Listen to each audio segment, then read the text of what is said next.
Meet Asaru Vito. He's your local blue-haired, perpetually tired salaryman and corporate spy. Asaru needs to steal some information, but he has to deal with this gremlin, Kanoko, his partner. ごめんなさい、違うんです。ってお前かよ。 It's because of her the mission gets a little bit rough, but luckily a salaryman is prepared for anything.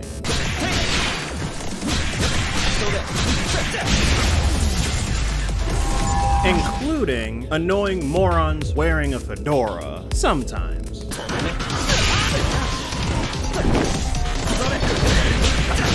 Unfortunately, even in beating him, he steals information that you stole. 間抜けに。あ、それはいつの間に。 Which leads you to failing the mission. However, there is a silver lining. You can redeem yourself by stealing information from the largest mega corporation, Negabot. And at this point, it's sink or swim, because if you fail this, you get fired. I felt great playing Assault Spy at launch back in 2018, and again playing it now. I remember seeing the trailer and screenshots of Assault Spy all those years ago. The visuals really drew me in. They were so good. The area is mostly in grayscale, with plenty of towers for business because it's larger than life. Honestly, all of that sounds dull and drab, but they managed to offset it with the main cast and the way they're designed, with the brightest and loudest colors and personalities. I find out of all the characters, Asaru is my favorite. Asaru's saturated blue hair and body armor with his suit and tie are the most notable things about him and his appearance. But the permanent bags under his eyes, complemented by his facial expressions, are what I like about him the most. When Asaru has to deal with Kanoko's nonsense, I feel like that's what I would sound if I spoke Japanese. バカのふりなら今すぐやめろ。こっちは君のミスで何度も死にかけてる。あまり度が過ぎるようなら山に捨てに行くぞ。おいおい、山に捨てるとか具体的に言うなよ、アサル。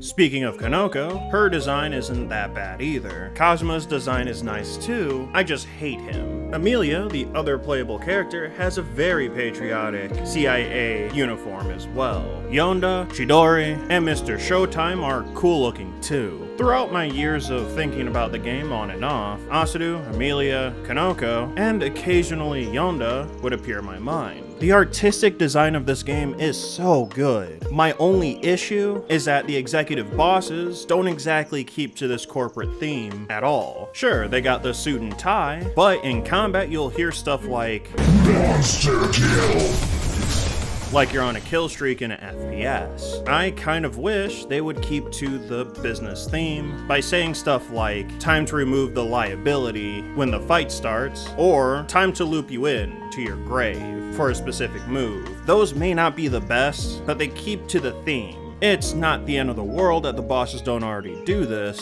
but I thought about it a lot while playing this game. The soundtrack of Assault Spy was something I initially thought was good already. I looked forward to the result screens for both Asaru and Amelia. まあまあ楽しめたって感じ。 And both of those tracks are top-notch, but I didn't exactly care much for anything else. I just kind of focused on the fighting. But after taking another listen to the soundtrack, I'm gonna have to say sorry for not giving enough credit. After buying the OST for Assault Spy, I couldn't help but listen to some of the tracks on repeat. Takehiro Iguchi and friends, thank you for making such an awesome soundtrack. Especially override the system. どうも。後で折り返しますので。マナーがなってない。 A way for me to describe Assault Spy's gameplay is wonderfully janky, and I'd say it's about 80-20 in terms of wonderful and jank. When I first got into Assault Spy, I was introduced to the way Asaru plays. From the start, he felt great to control. Getting out of the way of enemies and performing a simple combo string felt natural. Asaru is an agile fighter. If you dodge at the correct time, you'll do a perfect dodge to avoid all damage. Kanoko can be used to distract affect enemies as well, so you can get clean hits in with your metal briefcase, business cards, umbrella, and maybe even suplex them. The metal briefcase will be your main way of doing combos, as fast startup, and you can easily launch enemies to juggle them. Strings can be altered by delay presses or using the just mechanic. Just or just frame combos can only be done pressing the button on the specific frame, which can be indicated by Asaru glowing blue, and doing that will net you more damage. Business cards can be thrown and will explode automatically, or you could do it manually. Then the assault umbrella is used to deal big damage. However, at any point, you can just press the dodge button to cancel the animation. As I said, Asaru felt great to play at all points of the game.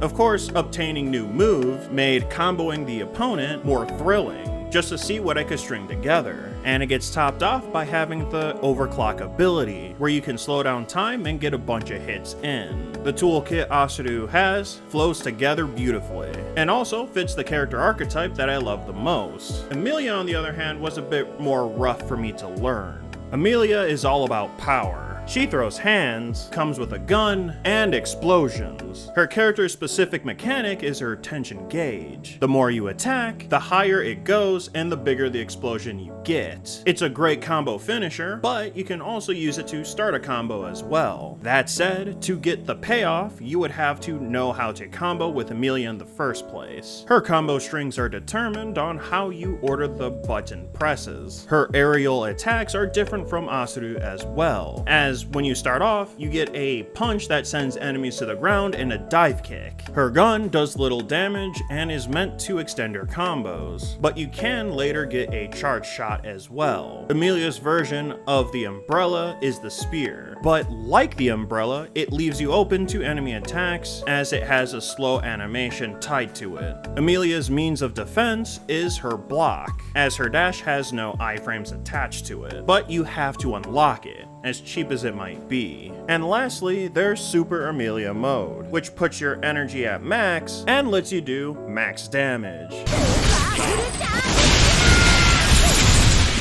In both of my playthroughs of the game, I noticed at the midway point, I would finally get a handle on Amelia's playstyle. One of the combo strings leads into a launcher. The dive kick later becomes a combo starter, and she gets a way to be able to continue her air juggle. When I was able to get those upgrades, I felt more comfortable playing her. In spite of that, I feel like she should get her block for free, especially when Asaru gets his perfect dodge for free. Also, the gun being used as a combo extender, letting Amelia walk slowly while shooting would be more ideal, as you can get closer so you can do other things. One thing I vividly remember about my first playthrough was on one of the bosses, I was using the charge shot while sliding around. I didn't do it because I thought it was optimal, I kinda did it because it was fun.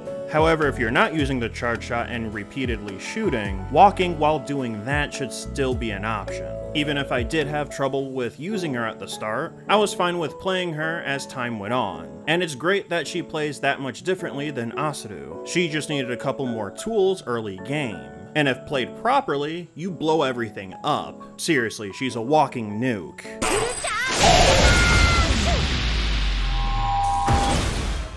A word for me to describe the story of Assault Spy is okay, but that's in terms of its overall plot. The character interactions were written well. The dialogue with Asaru and Konoko would give me a good chuckle on occasion. Asaru is forced to work with her because of his boss. Throughout the story, you can just simply hear how sick of her he is. 足早いばっかりで行動が遅いよね。そんなんじゃ世の中の流れに乗っていけないんだよ。分かったようなことを言うなよ。 His dialogue with the rest of the cast has different degrees of cynicism attached to it. はい、残念ながらありませんでした。はあ、はいはい、ムカつくムカつく。やはりこいつにも礼儀を叩き込まなきゃな。お待ちください、この野蛮人め。 Like I said, he's just me, for real, for real. Amelia did have some moments where I felt about the same way. She's mostly about hitting things first and asking questions later. I'd say her interactions were fun as well. Oh, and I gotta say, Chidori's laugh is iconic.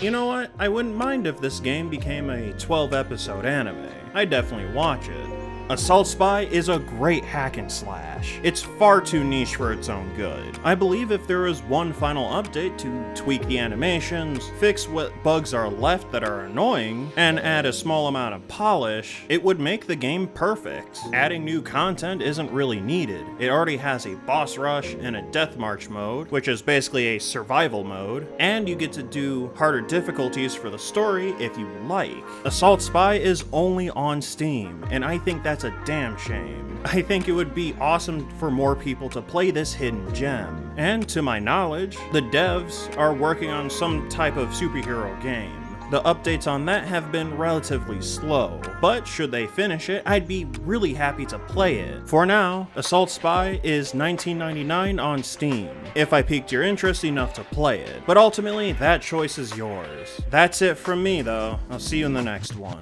Hey, if you want to go down that indie game rabbit hole, consider clicking that playlist. Trust me, it'll be worth your while.